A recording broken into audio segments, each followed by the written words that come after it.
Hello student, welcome in my class.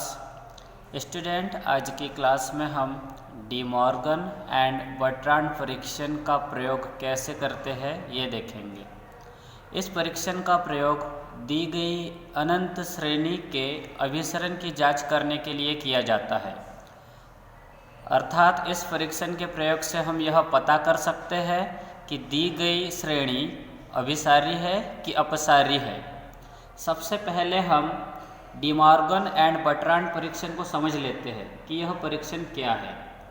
यहाँ लिख देते हैं परीक्षण, यदि summation u n equals to 1 to infinite धनात्मक पदों की एक अनंत श्रेणी है, अनंत श्रेणी इस प्रकार है कि limit n tends to infinite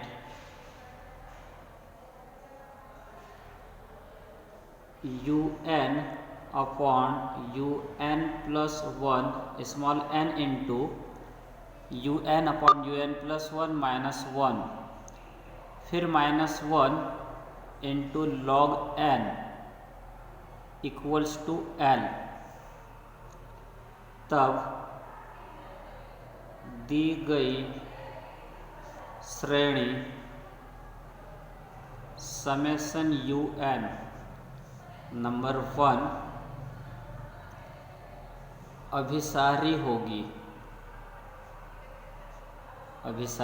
होगी यदि इस लिमिट का मान मतलब l का मान 1 से बड़ा हो, और यह दी गई श्रेणी अपसारी तब होती है जब इस कंटेंट की ये जो लिमिट l है, यह लिमिट l का मान 1 से छोटा हो।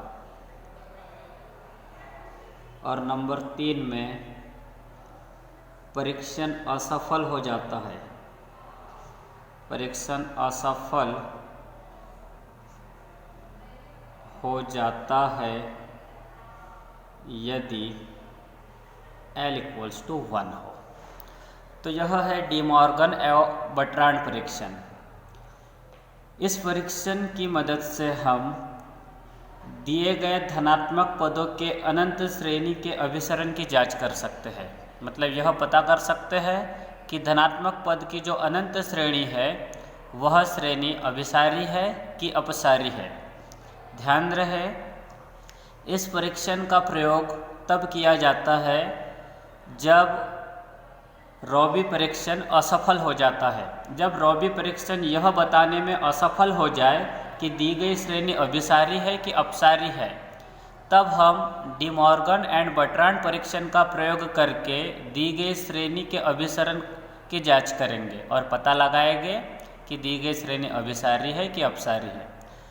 छात्रगण ध्यान रहे, सबसे पहले हम दी गई श्रेणी के अभिसरण का परीक्षण करने के लिए यह देखेंगे कि दी गई श्रेणी का nवां पद किस रूप में लिखा गया है। यदि दी गई श्रेणी में nवें पद में n जो है वह घात के रूप में आया हो, nवें पद में स्मॉल n घात के रूप में आया हो, तब हम सबसे पहले अभिसरण की जांच के लिए डी एलम्बर्ट का अनुपात परीक्षण लगाएंगे। डी एलम्बर्ट का अनुपात परीक्षण, और इसके बाद डी एलम्बर्ट का अनुपात परीक्षण लगाने के लिए हम इस लिमिट का मान ज्ञात करेंगे।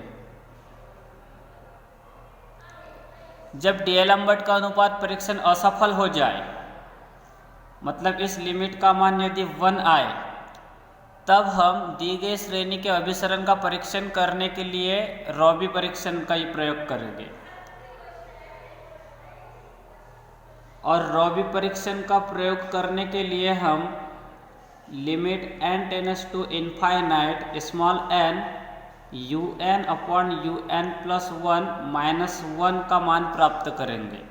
यदि इस लिमिट का मान L हो, यदि इस लिमिट का मान 1 से बड़ा हो, इस लिमिट का मान अगर 1 से बड़ा है तो दी गई श्रेणी अभिसारी होगी, इस लिमिट का मान 1 से छोटा हो तो दी गई श्रेणी अपसारी होगी। लेकिन यदि इस लिमिट का मान 1 हो, इस लिमिट का एक मान 1 हो तो रॉबी परीक्षण असफल हो जाता है। और जब रॉबी परीक्षण असफल हो जाए तब हम डी मॉर्गन एंड बर्ट्रांड परीक्षण का प्रयोग करके दी गई श्रेणी के अभिसरण की जांच करेंगे। डी मॉर्गन एंड बर्ट्रांड परीक्षण, ध्यान रहे सबसे पहले हम यह देखेंगे कि दी गई श्रेणी का nवां पद किस रूप में है। यदि दी गई श्रेणी का nवां पद un में n जो है वह घात के रूप में आया हो, यदि un में स्मॉल n कहीं ना कहीं घात के रूप में आया हो, तब हम डीएलएम्बर्ट का अनुपात परीक्षण लगाकर श्रेणी के अभिसरण का परीक्षण करेंगे। लेकिन यदि डीएलएम्बर्ट का अनुपात परीक्षण असफल हो जाता है, मतलब इस लिमिट का मान 1 प्राप्त होता है, तब डीएलएम्बर्ट का अनुपात परीक्षण असफल हो जाता है। यदि इस लिमिट का मान 1 से बड़ा हो तो इस लिमिट का मान यदि 1 से बड़ा हो तो श्रेणी अभिसारी होती है। यदि इस लिमिट का मान 1 से छोटा हो तो श्रेणी अपसारी होती है। लेकिन यदि इस लिमिट का मान मतलब इस L का मान 1 के बराबर हो तो डीएलएम्बर्ट का अनुपात परीक्षण असफल हो जाता है। जब डीएलएम्बर्ट का अनुपात परीक्षण असफल हो जाए तब हम रॉबी परीक्षण लगाएंगे और रॉबी परीक्षण के लिए इस कंटेंट की लिमिट प्राप्त करेंगे। यदि इस लिमिट का मान 1 से बड़ा हो तो श्रेणी अभिसारी है, ऐसा लिखेंगे। इस लिमिट का मान 1 से छोटा होने पर श्रेणी अपसारी होती है। लेकिन इस लिमिट का मान 1 के बराबर हो तो फिर रॉबी परीक्षण भी असफल हो जाता है। जब रॉबी परीक्षण असफल हो जाए तब हम डी मॉर्गन एंड बर्ट्रांड परीक्षण का प्रयोग करके दी गई श्रेणी के अभिसरण की जांच करेंगे। तो इसे समझने के लिए हम एक प्रश्न को हल करते हैं। प्रश्न में दी गई श्रेणी के अभिसरण का परीक्षण करते हैं हम। पहले हम प्रश्न लिख लेते हैं। तो स्टूडेंट, यहाँ डीएलएम्बर्ट के अनुपात परीक्षण का प्रयोग किस प्रकार से किया जाता है और उसके बाद उसके असफल होने पर रॉबी परीक्षण का प्रयोग कैसे करेंगे हम, और रॉबी परीक्षण के असफल होने पर डी मॉर्गन एंड बर्ट्रांड परीक्षण का प्रयोग कैसे करेंगे, ये समझने के लिए हमने यहाँ पर एक प्रश्न लिखा है। और इस प्रश्न में हमें इस श्रेणी के अभिसरण की जांच करने के लिए कहा गया है। तो सबसे पहले इसे हल करने के लिए हम दी गई श्रेणी को समेशन un के बराबर लिख देंगे। माना summation un equals to 1 plus 2 का स्क्वायर अपॉन 3 का स्क्वायर, ये 2 का स्क्वायर 4 का स्क्वायर अपॉन 3 का स्क्वायर 5 का स्क्वायर, 2 का स्क्वायर 4 का स्क्वायर 6 का square upon 3 square 5 square 7 square. यह है दी गई श्रेणी। सबसे पहले हम श्रेणी का nवां पद un प्राप्त कर लेंगे। श्रेणी का nवां पद un इक्वल्स टू, यहाँ देखो श्रेणी का nवां पद प्रथम पद को छोड़ने पर प्राप्त करेंगे हम। प्रथम पद को छोड़कर जो बचे हुए पद है उन बचे हुए पद से हम श्रेणी के nवें पद का अनुमान लगाएंगे और श्रेणी का nवां पद un प्राप्त करेंगे। यहाँ लिख देते हैं प्रथम पद को छोड़ने पर, पहले पद को छोड़ देंगे हम तो श्रेणी का nवां पद आसानी से प्राप्त हो जाएगा। यहाँ मतलब un का मान आसानी से प्राप्त हो जाएगा। जब हम पहले पद को छोड़ देंगे तो फिर यह हमारा पहला पद कहलाएगा, फिर ये दूसरा पद, ये तीसरा पद। हम यहाँ देख रहे हैं कि पहले पद के अंश में एक गुणनखंड है और हर में एक गुणनखंड, दूसरे पद के अंश में 2 गुणनखंड है, हर में भी 2 गुणनखंड, तीसरे में 3 गुणनखंड, अंश में 3 गुणनखंड, हर में। तो पहले क्रम के पद में अंश में 1 गुणनखंड, दूसरे के अंश में 2 गुणनखंड, तीसरे के अंश में 3 गुणनखंड है। तो इसी प्रकार nवें के अंश में n गुणनखंड हो गए। हम यहाँ देख रहे हैं कि प्रत्येक अगले पद में पिछले पद के सभी गुणनखंड सम्मिलित है। ये दूसरे पद में पहले पद का गुणनखंड सम्मिलित है, तीसरे में पहले के दोनों गुणनखंड सम्मिलित है, चौथे में तीसरे के ये तीनों गुणनखंड सम्मिलित हो गए और इसी प्रकार nवें पद में nवें पद के पहले के सभी गुणनखंड सम्मिलित हो गए, मतलब ये वाले भी गुणनखंड सम्मिलित हो गए nवें पद में। तो इस प्रकार nवें पद के इनिशियल गुणनखंड हो गए 2 की घात 2, 4 की घात 2, 6 की घात 2। और nवें पद में टोटल n गुणनखंड हो गए, क्योंकि पहले पद के अंश में 1 गुणनखंड है, दूसरे के अंश में 2, तीसरे के अंश में 3, तो nवें के अंश में n गुणनखंड हो गए। उन n गुणनखंडों में से हमने शुरुआती 3 गुणनखंड लिख चुके हैं। अब हम यहाँ डायरेक्ट डैश करके nवां गुणनखंड लिख देंगे। अच्छा, ये जो क्रम है गुणनखंडों का, ये कुछ इस प्रकार है। पहले गुणनखंड में 2 आया है, दूसरे में 4, तीसरे में 6, और इसी क्रम में इसका nवां गुणनखंड प्राप्त होगा।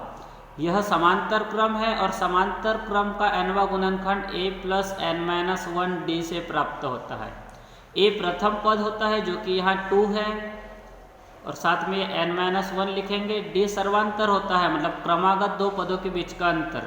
ये गुणनखंड 2 के अंतर पर लिखे गए गुणनखंड है। पहले और दूसरे गुणनखंड के बीच 2 का अंतर है, दूसरे तीसरे गुणनखंड के बीच 2 का अंतर, तीसरे चौथे के बीच भी 2 का ही अंतर होगा।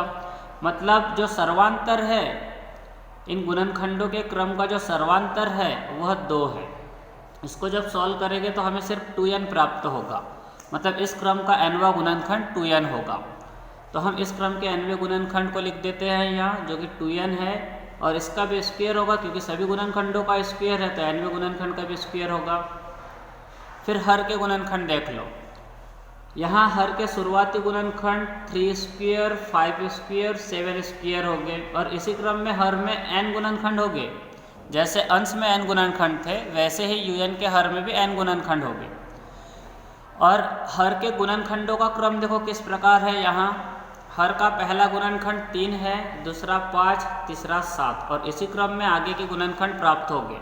गुणनखंडों का यह क्रम भी समांतर क्रम है, और समांतर क्रम का nवां गुणनखंड a + n-1d से प्राप्त होता है। देखो यहाँ क्या प्राप्त होगा, a प्रथम पद होता है जो कि 3 है, फिर n-1d जो है वह सर्वांतर होता है। ये सभी गुणनखंड 2-2 के अंतर पे लिखे हैं, मतलब यहाँ सर्वांतर 2 है। इसको जब हल करेंगे तो हमें यहाँ 2n + 1 प्राप्त होगा, मतलब हर का nवां गुणनखंड 2n + 1 होगा। और हर के सभी गुणनखंडों का स्क्वायर है, तो इस nवें गुणनखंड का भी स्क्वायर होगा। इसके बाद सबसे पहले हम un + 1 का मान ज्ञात करेंगे। un के मान से un + 1 का मान हमें ज्ञात करना होता है। un श्रेणी का nवां पद कहलाता है, और un + 1 श्रेणी का n+1वां पद। ये nवें पद में अंश और हर में n गुणनखंड है, तो n+1 में अंश और हर में n+1 गुणनखंड हो गए। तो हम इन n गुणनखंड में एक गुणनखंड और बढ़ा देते हैं, जिससे टोटल हमें n+1 गुणनखंड मिल जाएंगे। तो ये अंश के n+1 गुणनखंड लिखने जा रहे हैं। ये पहला गुणनखंड, ये दूसरा गुणनखंड, ये तीसरा गुणनखंड, ये nवां गुणनखंड, और एक गुणनखंड बढ़ा देते हैं। हर गुणनखंड पिछले गुणनखंड से 2 अधिक है, मतलब इसके बाद वाला गुणनखंड इस गुणनखंड से भी 2 अधिक होगा, मतलब अगला गुणनखंड होगा 2n + 2 और इसका वर्ग। ये जो गुणनखंड है ये un + 1 के अंश का n+1वां गुणनखंड होगा। ये nवां गुणनखंड, ये n+1वां गुणनखंड। इसी प्रकार हम हर के n+1 गुणनखंड यहाँ लिख देते हैं। ये पहला गुणनखंड लिख दिया, ये दूसरा गुणनखंड, ये तीसरा गुणनखंड, ये nवां गुणनखंड, और इसके बाद यहाँ n+1वां गुणनखंड लिखेंगे। हर गुणनखंड पिछले गुणनखंड से 2 अधिक है, तो ये भी गुणनखंड इसके पहले वाले गुणनखंड से 2 अधिक होगा, क्योंकि हर गुणनखंड पहले वाले गुणनखंड से 2 अधिक है। तो ये गुणनखंड भी इसके पहले वाले गुणनखंड से 2 अधिक होगा, तो इससे 2 अधिक करेंगे तो हमें यहाँ पर यह गुणनखंड 2n + 3 प्राप्त होगा, और उसका भी स्क्वायर रहेगा। un + 1 का मान प्राप्त करने के बाद हमें un/un + 1 का मान प्राप्त करना होता है। इसके लिए हम इस un को इस un + 1 से डिवाइड करेंगे। जब un के मान को un + 1 के मान से डिवाइड करेंगे तो un के अंश के ये 2n तक के जो गुणनखंड है वो इस 2n तक के गुणनखंड से कैंसिल हो जाएंगे। ये गुणनखंड इन गुणनखंडों से कैंसिल हो जाएंगे, और ये गुणनखंड इन गुणनखंडों से कैंसिल हो जाएंगे। तब अंश में यहाँ 1 बचेगा, और हर में un+1 के ये दो गुणनखंड बचेंगे, अंश का ये वाला गुणनखंड बचेगा और हर का ये वाला गुणनखंड। मतलब यहाँ un+1 के दो गुणनखंड में ये अंश का ये वाला गुणनखंड बचेगा और हर का ये गुणनखंड बचेगा। इसे आगे हल करते हैं। un/un+1 इक्वल्स टू होगा 2n+3 का होल स्क्वायर अपॉन 2n+2 का होल स्क्वायर। अंश और हर दोनों में a+b के होल स्क्वायर का फॉर्मूला अप्लाई करेंगे और उस फॉर्मूला को अप्लाई करने पर अंश में प्राप्त होगा हमें a² प्लस टॉइस ab। जब टॉइस ab करेंगे तो यहाँ पर 6 12n मिलेगा। फिर b² मतलब 3 का स्क्वायर 9 होगा। हर में भी अप्लाई करेंगे इस फॉर्मूला को, a+b का whole square equals to a² plus twice ab plus b²। यह मान un/un+1 का मान है। इसके बाद हम दोनों पक्षों की लिमिट लेंगे। Limit n tends to infinite un/un+1 equals to limit n tends to infinite 4n² plus 12n plus 9 upon 4n² plus 8n plus 4 होगा।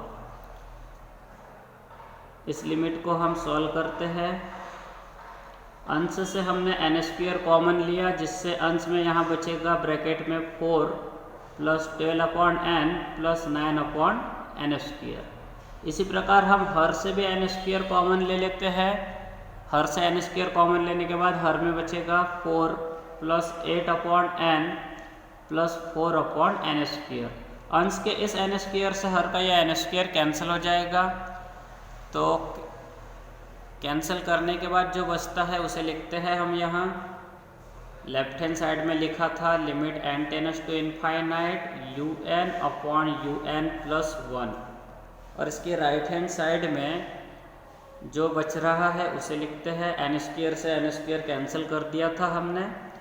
फिर हमारे पास यहाँ इस स्टेप में इस लिमिट के अंदर इतना कंटेंट बचेगा, ये अंश में रहेगा और हर में यहाँ बच रहा है 4 प्लस 8/n प्लस 4/n² बचेगा। अब इसे आगे हल करते हैं। n के जगह पे n की लिमिट रख देते हैं तो ये प्राप्त होगा हमें 4 प्लस 12/∞ 9/∞। जहाँ जहाँ n है वहाँ वहाँ n की लिमिट लिख रहे हैं। 4 प्लस 8/∞ प्लस 4/∞। ये 4 प्लस 12/∞ 0 होता है, 9/∞ भी 0। ये 4 प्लस 8/∞ 0, 4/∞ 0, मतलब ये 4/4 होगा, 4/4 1। तो देखो डी-एलम्बर्ट का अनुपात परीक्षण कहता है कि यदि un/un+1 की लिमिट 1 से बड़ी हो तो श्रेणी अभिसारी होती है, यह लिमिट 1 से छोटी हो तो श्रेणी अपसारी होती है। लेकिन इस लिमिट का मान 1 के बराबर हो तो डी-एलम्बर्ट का अनुपात परीक्षण असफल हो जाता है। तो यहाँ हम लिख देंगे, देखो यहाँ लिमिट का मान 1 के बराबर मिला है तो हम यहाँ लिखेंगे अतः डी-एलम्बर्ट का अनुपात परीक्षण असफल हो जाता है। और जब डी-एलम्बर्ट का अनुपात परीक्षण असफल हो जाए तब श्रेणी के अभिसरण की जांच करने के लिए रॉबी परीक्षण प्रयुक्त करेंगे हम। मतलब अब हम यहाँ रॉबी परीक्षण का प्रयोग करेंगे और रॉबी परीक्षण के लिए हम n इंटू un/un+1 की लिमिट ज्ञात करेंगे। रॉबी परीक्षण के लिए हम इसकी लिमिट ज्ञात करेंगे क्योंकि ये रॉबी परीक्षण की लिमिट का कंटेंट है।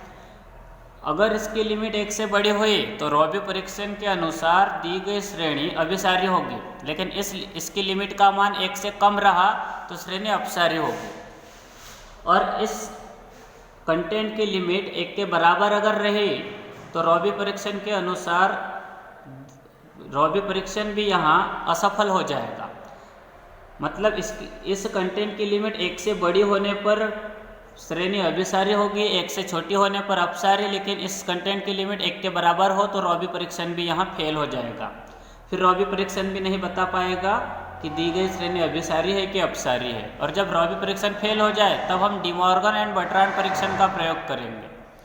तो देखते हैं इसकी लिमिट कितनी प्राप्त होती है। पहले तो हम इस कंटेंट का यहाँ मान निकाल लेंगे, ये n का मान जैसे का वैसा। फिर हम un/un+1 के जगह un/un+1 का यह मान रख देंगे। इस मान को हम un/un+1 की जगह लिख देंगे यहाँ पर,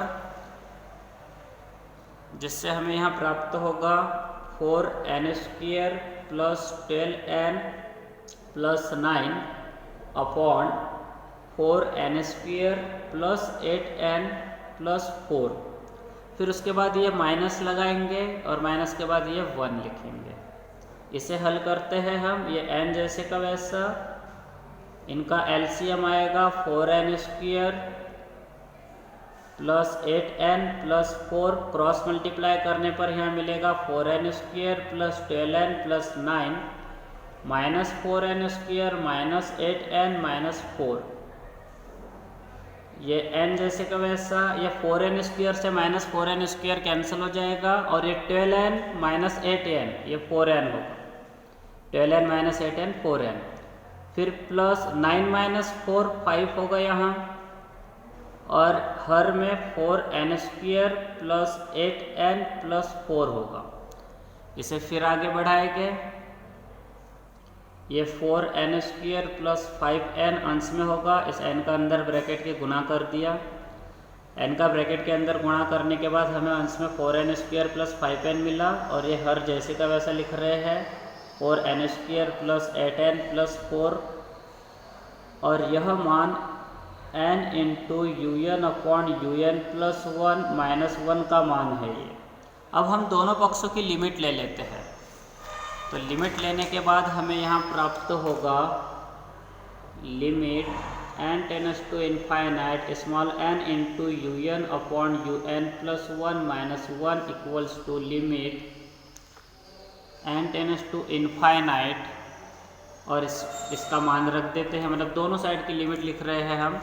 राइट हैंड साइड को लिखते हैं लिमिट में 4n² + 5n upon 4n² + 8n + 4। इस लिमिट का मान ज्ञात करने के लिए हम अंश से n² कॉमन लेते हैं, जिससे अंश में बचेगा यहाँ 4 + 5/n। इसी प्रकार हर से भी n² कॉमन ले लिया हमने, तो यहाँ हर में बचेगा 4 + 8/n + 4/n²। फिर अंश के n² से हर का n² कैंसिल हो गया। फिर यहाँ अंश में 4 + 5/n बचेगा, और हर में 4 + 8/n + 4/n² बचेगा। n के स्थान पे n की लिमिट लिख देते हैं, तो ये होगा 4 + 5/∞, और हर में 4 + 8/∞ + 4/∞ होगा। ये होगा 4 + 0, और हर में 4 + 0 + 0, मतलब ये 1 प्राप्त होगा। तो रॉबी परीक्षण के अनुसार यदि इसकी लिमिट 1 से बड़ी प्राप्त होती तो श्रेणी अभिसारी होती, इसकी लिमिट 1 से छोटी प्राप्त होती तो श्रेणी अपसारी होती। लेकिन इसकी लिमिट 1 के बराबर है, मतलब यहाँ रॉबी परीक्षण भी असफल हो जाएगा, क्योंकि जब इसकी लिमिट 1 के बराबर हो, इस कंटेंट की लिमिट 1 के बराबर हो, तो रॉबी परीक्षण भी असफल हो जाता है। मतलब रॉबी परीक्षण भी यह नहीं बता पाता कि दी गई श्रेणी अभिसारी है कि अपसारी है। तो यहाँ लिख देंगे हम, अतः रॉबी परीक्षण असफल हो जाता है। अब रॉबी परीक्षण भी असफल हो गया, तो हम आगे बढ़ेंगे और डी मॉर्गन एंड बर्ट्रांड परीक्षण का प्रयोग करके दी गई श्रेणी के अभिसरण का परीक्षण करेंगे। इसलिए डी मॉर्गन एंड बर्ट्रांड परीक्षण के लिए डी मॉर्गन एंड बर्ट्रांड परीक्षण के लिए हमें इस कंटेंट की लिमिट निकालना होता है n into u n upon u n plus 1 minus 1 और फिर माइनस 1 और यहाँ फिर log n। इस कंटेंट की हमें लिमिट निकालना होता है डी मॉर्गन एंड बर्ट्रांड परीक्षण का प्रयोग करने के लिए। तो सबसे पहले हम इस कंटेंट का मान निकालते हैं, फिर उसकी लिमिट ले लेंगे। यहाँ पर ये स्मॉल n जैसे का वैसा, सॉरी इसका जो मान है इसका मान तो हम निकाल चुके हैं, इतने कंटेंट का मान है अपने पास। देखो यहाँ पर हमने n bracket of u n upon u n plus 1 minus 1 का मान निकाल चुके हैं। तो इस मान का यूज करते हैं डायरेक्ट, इसके जगह पे हम ये मान पूरा लिख देंगे। तो यहाँ पर आएगा 4n² प्लस 5n और अपॉन में 4n² प्लस 8n प्लस 4। ये इसका मान हो गया, इतने कंटेंट का मान। ये इतने कंटेंट का मान रख दिया हमने। फिर ये माइनस लिखेंगे, साथ में ये 1 लिखेंगे और इनटू में ये log n लिखेंगे। अब हम इसे सॉल्व करेंगे। इक्वल टू के नीचे इक्वल टू लगा देते हैं। उसके बाद यहाँ पर एलसीएम लेते हैं। इन दोनों का एलसीएम होगा 4n² plus 8n plus 4। Cross multiply करने के बाद हमें यहाँ मिलेगा अंश में 4n² plus 5n minus 4n² minus 8n minus 4 और यहाँ रहेगा log n। इसे फिर आगे बढ़ाते हैं। ये 4n² से माइनस 4n² कैंसिल और ये 5n माइनस 8n, ये माइनस 3n होगा, 5n माइनस 8n। फिर ये माइनस 4 बचेगा और अपॉन में रहेगा 4n² प्लस 8n प्लस 4 और इनटू में यहाँ log n रहेगा। इसके बाद हम अंश से माइनस n कॉमन ले लेते हैं। तो यहाँ अंश में बचेगा 3 प्लस 4 अपॉन n बचेगा। हर से हम n² कॉमन ले रहे हैं, तो यहाँ हर में बचेगा 4 plus 8 upon n plus 4 upon n² बचेगा और इनटू में ये log n जैसे का वैसा लिख देते हैं। इसके बाद देखो हम क्या करेंगे, यहाँ n की एक घात से n की एक घात कैंसिल होगी। हर में इस n में n की एक घात बची रहेगी। n की एक घात से n की एक घात कैंसिल होगी, n की एक घात बचेगी। n की इस एक घात को log n के अपॉन में लिख देंगे और फिर बचा हुआ ये पूरा कंटेंट लिखेंगे माइनस साइन के साथ। तो ऐसा लिखने के बाद हमें इस कंटेंट की लिमिट मिलेगी un n bracket of un upon un plus 1 minus 1 फिर माइनस 1 इंटू log n।